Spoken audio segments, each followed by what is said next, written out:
Tsholotsho. Mina ngoDumisani wakaTembo ngivela eZambia eKingdom yaBangoni. Abangoni are part of Amanguni. Kodwa thina Amangoni bethi abangawoni Amangoni. So thina Abangoni uNkosi yamakhosi uMpezeni uNkosi wethu. We are in presence of greatness. Umuntu omkhulu kakhulu ubaba uErnest Ndlovu. Ugatsheni uboya benyathi all the way from Johannesburg. Takamela Magonya. You're a young man. uNkulunkulu kuphile, amathonga kuphile, leadership qualities. Ubhalelwe unjika. Nisaqinile nimumbethwe emlilo ngeze waqima nanoma senqiliswa ngaphakathi kwamahlambe engwenya anzima.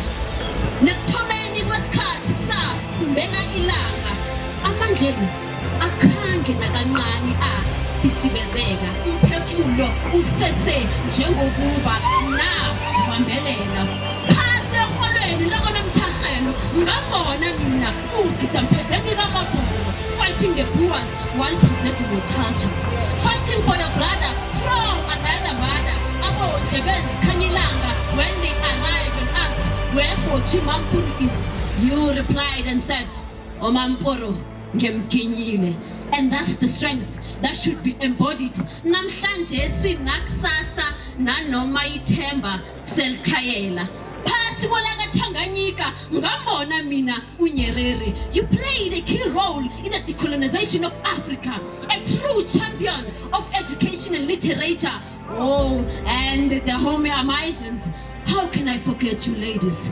The Agiji, the Mino. Your legacy lives on. Remember through the ages as the symbol of strength in the Dahomey sages.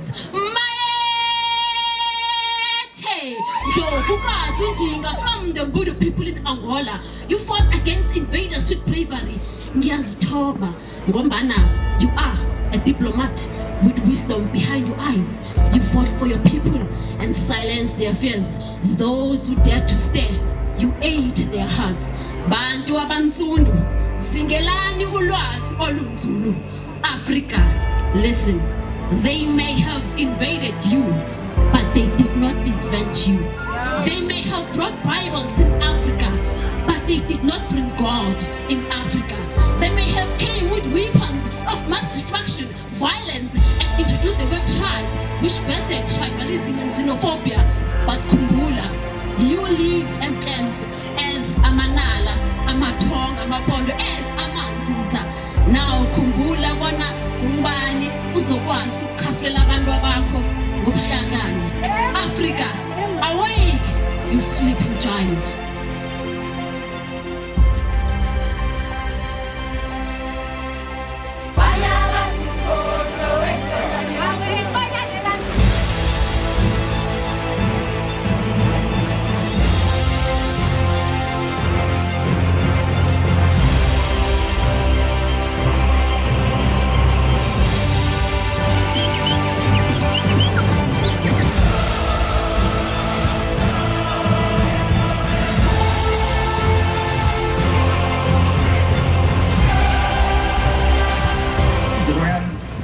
Majesty King Pezeni is the king of the Abangoni of the eastern province of Zambia.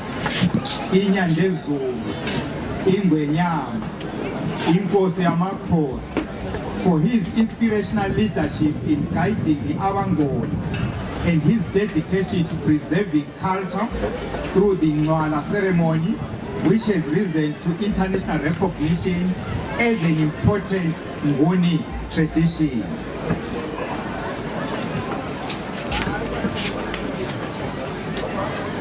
It is being received on behalf of His Royal Majesty.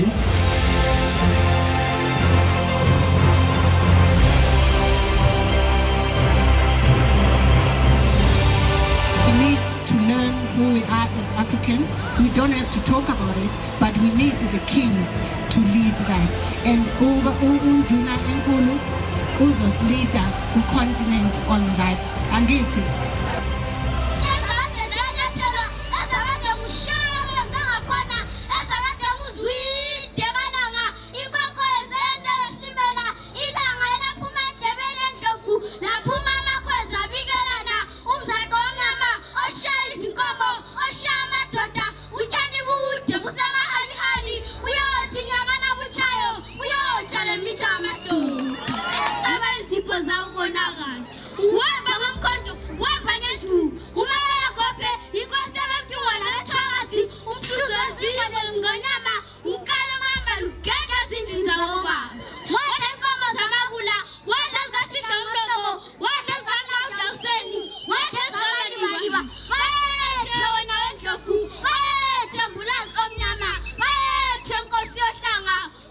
Gonya.